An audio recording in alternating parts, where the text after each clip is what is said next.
Sophie Bảo Trân xin kính chào quý vị đến với chương trình Luật pháp với luật sư Norman J. Homen. Kính thưa quý vị, luật sư Norman J. Homen đã có hơn 30 năm với các luật như là luật bồi thường tai nạn lao động, đó là Workers' Comp, luật an sinh xã hội SSI cũng như là SSDI, đó là Social Security, luật hình sự đó là Criminal Law và luật thương tích cá nhân đó là Personal Injury Law. Và thưa quý vị, trong chương trình này quý vị có thể gọi vào đài trực tiếp ở số phone là 714 893 3264. Một lần nữa số phone là 714 893 3264. Quý vị có thể gọi và hỏi đặt những câu trực tiếp đối với luật sư Norman J. Homen. Kính thưa quý vị, luật sư Norman J. Homen có 2 văn phòng ở các địa điểm như sau: Orange County, quận Cam, Garden Grove, địa chỉ là 13252 Garden Grove Boulevard, phòng 222, số phone là 714 930 2357. Và có văn phòng ở thành phố El Monte, địa chỉ là 11100 Valley Boulevard 226 và số phone cũng là 714 930 2357. Và đặc biệt là luật sư Norman J. Homen có thông dịch viên người Việt Nam biết nói tiếng Việt. Và một lần nữa quý vị có thể gọi vào đài ở số phone là 714 893 3264 và đặt những câu hỏi liên quan đến luật bồi thường tai nạn lao động trong sở làm Workers' Comp và luật an sinh xã hội SSI cũng như là SSDI. Và kính thưa quý vị, Bảo Trân xin mời quý vị gặp gỡ với luật sư Norman J. Homen, là một luật sư rất là gần gũi với cộng đồng Việt Nam của chúng ta.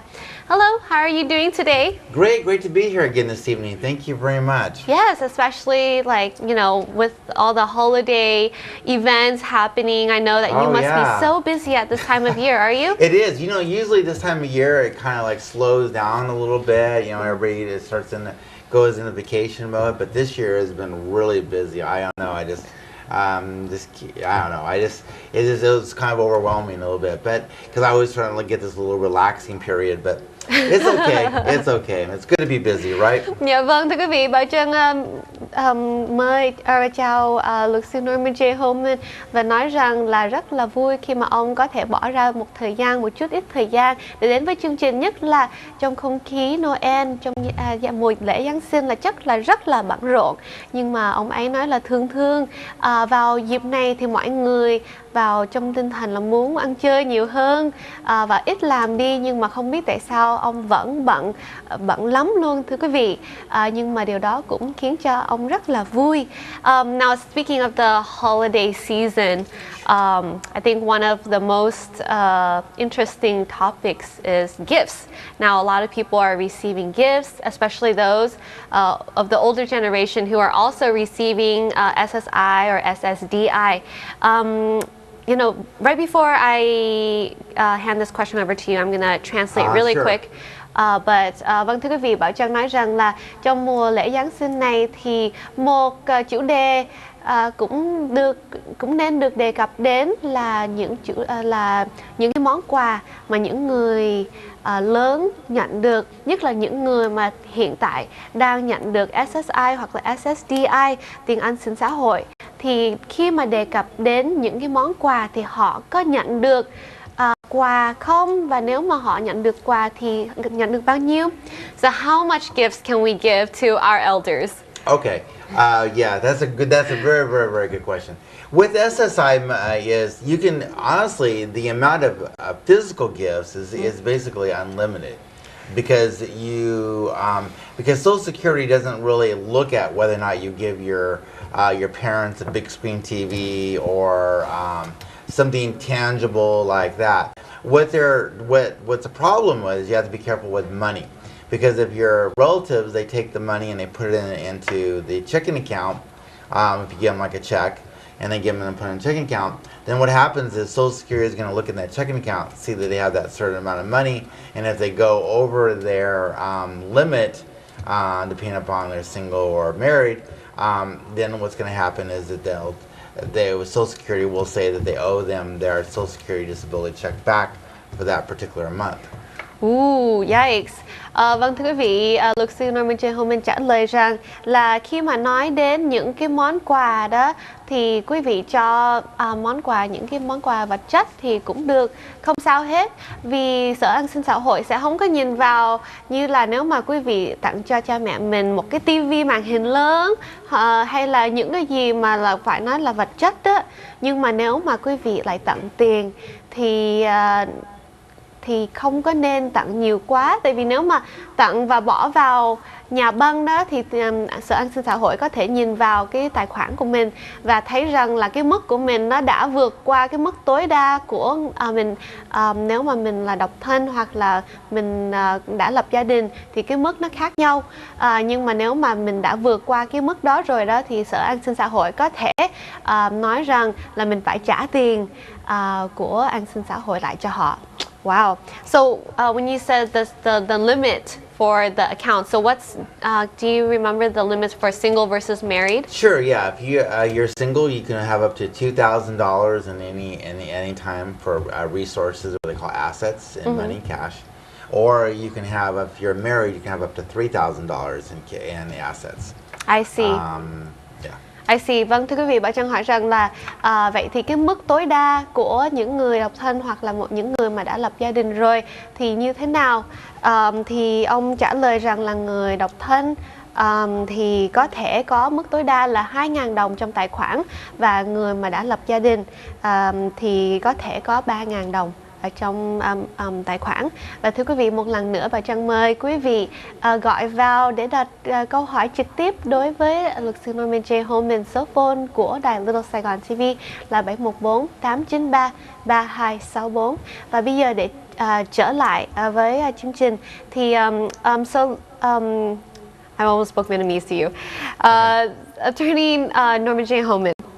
So with those gifts, is it okay obviously if we give them cash as much, then it's okay as long as they don't put it in the bank, right?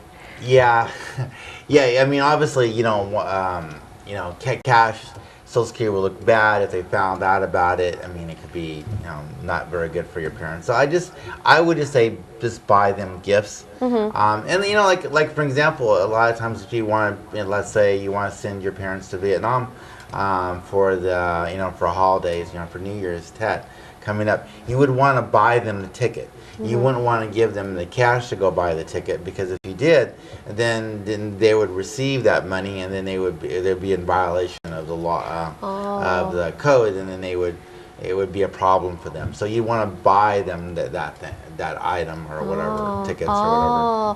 Vâng thưa quý vị, luật sư Norman nói rằng là có những cái trường hợp mà nếu mà quý vị muốn tặng cho cha mẹ của quý vị hay gia đình của quý vị một chuyến đi Việt Nam về thăm quê thì quý vị nên mua vé để tặng cho cha mẹ hay là người thân của mình, chứ đừng có cho họ tiền để cho họ mua vé. Tại vì nếu như vậy thì trong tài khoản sẽ cho thấy cái số tiền đó và Sở An sinh xã hội sẽ bắt mình trả lại tiền cho họ. Cho nên là nếu mà quý vị có ý định là tặng vé đi Việt Nam hay là tặng vé đi chơi đó thì quý vị nên mua vé chứ đừng có đưa tiền. Okay, so speaking of going to Vietnam or traveling, is there a time limit? Does Social Security check on to see if you are still living in the U.S. or how long you're allowed to leave? Sure. If you're receiving SSI money, you're not allowed to leave the country for more than 29 days. So you have to plan your trip accordingly and make sure you're back in the period of 29 days. And Social Security does catch this. Really? Because the computer programs are very sophisticated these days. And obviously, and immigration is attached to Social Security. All their computers work together. And I've seen clients actually get caught up in this, leaving the country too long, and Social Security actually catching. Oh wow. Vâng thưa quý vị, khi nói đến đi giống như là đi chơi trong mùa lễ Giáng sinh thì Bảo Trân hỏi rằng là thường thường những người mà đang có tiền nhận tiền an sinh xã hội hay những cái phúc lợi của chính phủ thì họ được đi bao lâu, tại vì chính phủ có xem xét về điều này không? Thì ông luật sư Norman J. Homen nói vâng, mức tối đa mà quý vị có thể đi chơi hay là đi ra ngoài nước thì là 29 ngày tối đa. Còn ông đã gặp những trường hợp là chính phủ có nhìn vào, tại vì tất cả nó đều liên quan đến cái hệ thống di trú, cho nên là họ có thấy là nếu mà ai mà đi hơn 29 ngày là sẽ bị cắt bỏ với cái hệ thống an sinh xã hội. Wow. What about if they're traveling inside the country, like from state to state? No, that doesn't matter. You can travel inside the state of California. I mean, the state. You can actually go to Puerto Rico. Obviously, I don't know if you want to go there right now. It's a hurricane, but you're able to go to any of the territories of the United States too. Ok, nhưng mà quý vị, nếu mà quý vị đang muốn đi thăm gia đình hay là bạn bè của quý vị ở tiểu bang khác thì không có mức tối đa, miễn là ở trong Hoa Kỳ hay là lãnh thổ Hoa Kỳ thì cũng được. I see. Và thưa quý vị, một lần nữa bà Trân cũng mời quý vị gọi vào đài để đặt câu trực tiếp đối với luật sư Norman J. Homen. Một lần nữa số phone là 714-893-3264, 714-893-3264. Wow, that's really interesting. Do you have any other Just news? to make sure everybody clarifies and people don't misunderstand. What we're talking about is people who are receiving SSI money. Obviously, if you're receiving Social Security disability or you're receiving Social Security retirement money, this does not apply. Those rules do not apply. You're able to have as much money as you want. You can get, people can give you cash. Whatever they want, they can hand you $10,000 cash. It doesn't really matter when you're getting Social Security disability or Social Security retirement. We're only talking about people who are NSSI. Ok, vâng thưa quý vị, luật sư Norman Homen muốn nói rõ ràng là đó là những luật liên quan đến SSI thôi, luật an sinh xã hội thôi. Nhưng mà với các luật mà như là cho những giống như là lợi ích cho những người bị tàn tật, tiền lợi cũng như là những người mà về hưu thì quý vị có thể nhận được bao nhiêu số tiền cũng được, có thể nhận được tiền 10.000 đồng hay là tiền mặt hay vân vân thì cũng được. Những cái luật mà luật sư Norman J. Homen vừa nói là liên quan đến SSI chứ không phải là SSDI hay là Social Security Retirement Funds. Cool. Anything else? Well, there's one other thing is that you got to be careful what you're getting too, what your parents are getting, because actually some people can actually get both. They can actually get a Social Security disability check combined with their SSI. Those are usually people that didn't really pay into the system a lot, or is basically just barely qualifying for their retirement, or maybe even for Social Security disability, or so that their Social Security disability or their Social Security retirement check is only like maybe $400 or $500. Then what happens is the government will make up the difference in the $900. They'll make up the extra $400 in what they call SSI payments, because the bottom line for all income is $900, at least in California anyway. Vâng thưa quý vị, và luật sư nói rằng là mình cũng nên cẩn thận với những cái tiền của chính phủ mà mình phải hiểu được cái nguồn nó đến từ đâu. Chẳng hạn như là cũng có những người mà có nguồn từ hai cái Social Security khác nhau, có nghĩa là có thể là một người nào đó có thể nhận được 400 hay 500 đồng từ SSDI, đó là tiền lợi cho những người tàn tật, nhưng mà đó không đủ thì chính phủ lại đắp thêm với 400-500 đồng nữa để cho đầy đủ 900. Cho nên là có thể là quý vị đang có nửa và nửa của SSDI cũng như là SSI. I see. So now talking about, I think, more holiday gifts and topics, you know, with the new tax reform law, like, are there anything that changes with gifts? Well, what I've heard is that, okay, I haven't read the final bill that they just passed, or they're trying to pass today, I guess. But I've heard that you're not allowed to give any more gift cards to your employees. I thought that was interesting, because I've always done it. I've always done it. I mean, I usually give them a Starbucks card or something. I mean, well, you're technically allowed, but you can't Yeah, you're write it allowed, off. but you cannot write it off anymore as a tax. You can write it up to your clients, I guess, but you're not allowed to give it to your employees anymore. And I can see the basis of that. Honestly, I don't exactly agree with it, but I can see the basis of that because theoretically a gift card is not traceable as income. So it's very hard for the IRS to basically quantify that, is that knowing that the client actually, the employee is actually receiving those gift cards. Oh, I see. What about, but they can still write off if they give bonuses? Yes, yes. You In can cash still or in money. Yeah, still give your so they Christmas should just bonus. give money. Just give your employees I a prefer Christmas that bonus. anyways. Cash. Vâng, thưa quý vị, luật sư Norman J. Homen nói rằng là với luật về thuế mới thì bây giờ thì hình như ông nghe rằng là các sếp không có thể trừ thuế khi mà tặng những cái món quà như là gift card của các tiệm nữa. Thì hồi xưa mình có thể trừ thuế được, nhưng mà bây giờ thì không còn làm được việc đó nữa. Cho nên là nếu mà quý vị có những cái cơ sở thương mại và quý vị tính là có gửi những cái món quà cho nhân viên của quý vị, thì tốt nhất là quý vị cho tiền mặt hay là cho tiền check, để cho cuối năm thì quý vị vẫn có thể trừ thuế được tính trong cái tiền lương hay là tiền bonus của nhân viên của quý vị.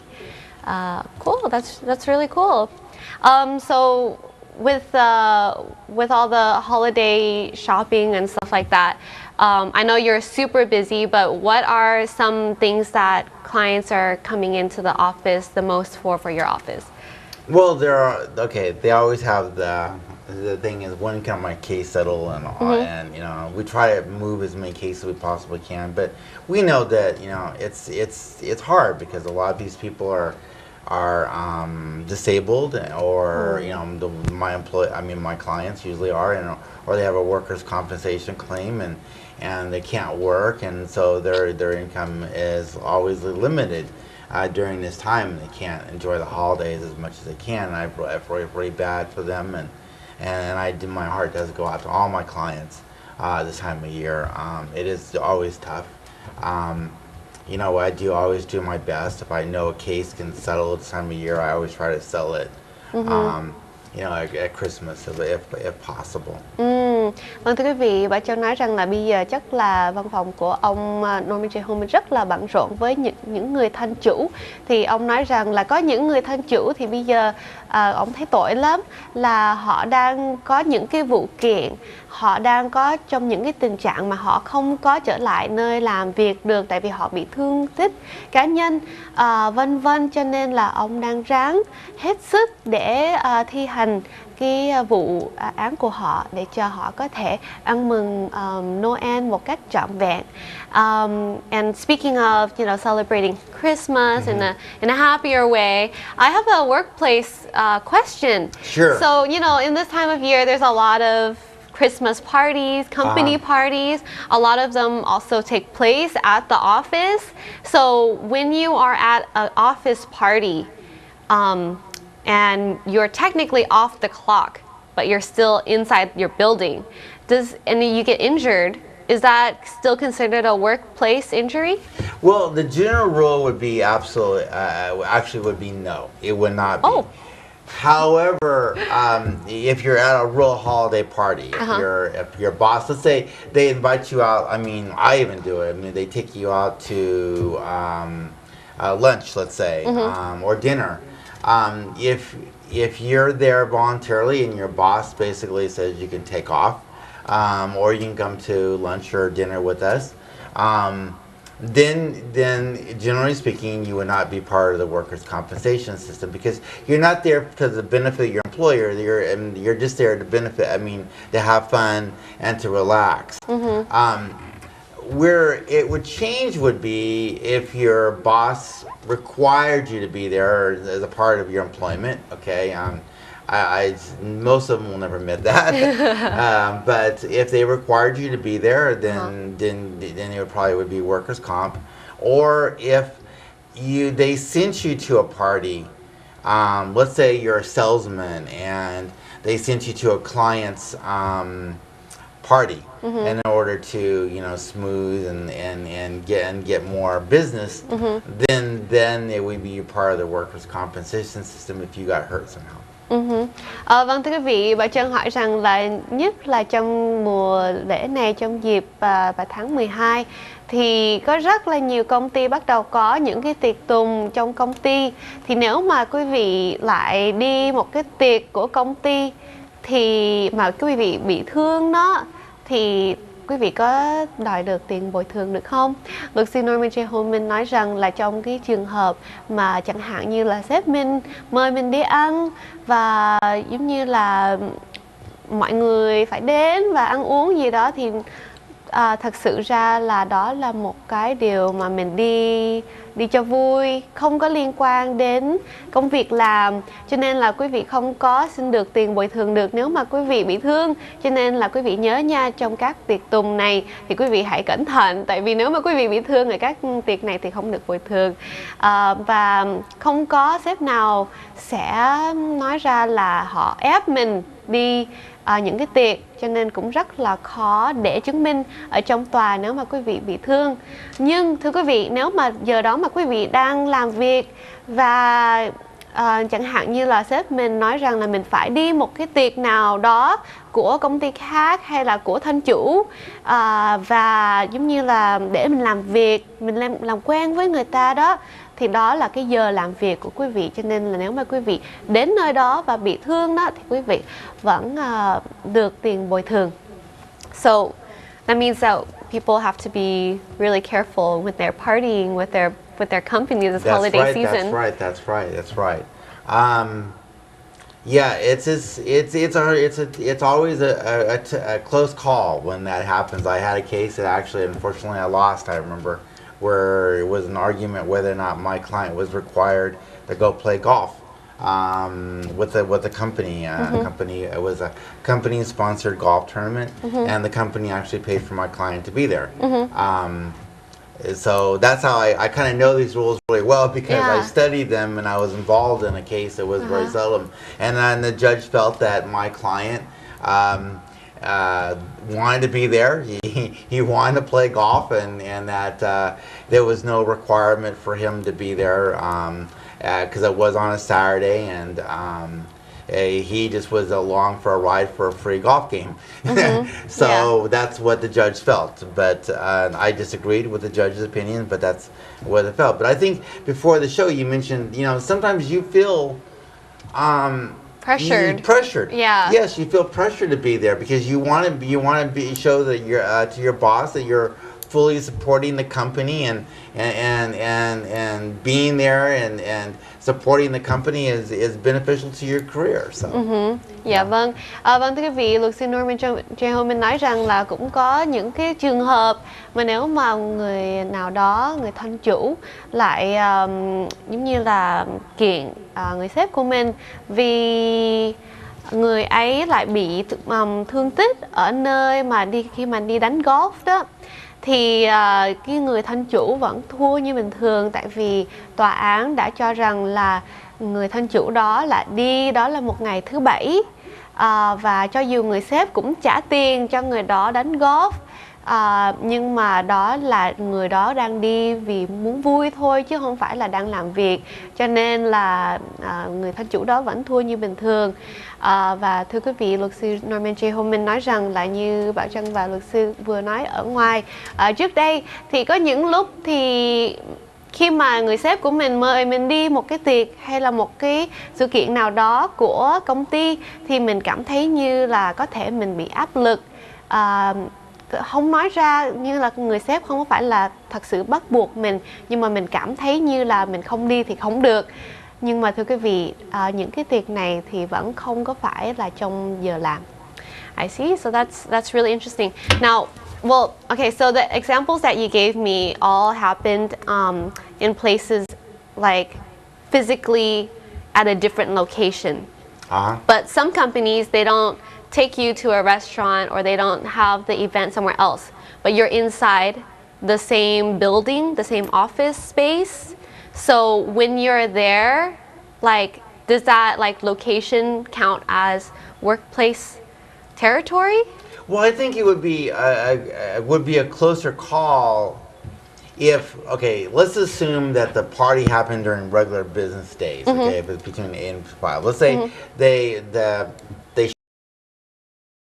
o'clock and or 3 o'clock in the afternoon, and they had the party, and then let everybody go home at 5 o'clock.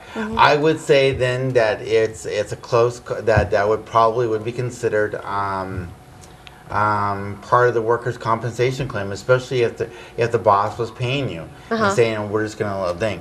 Now, on the other hand, though, if you went home and you came back at 7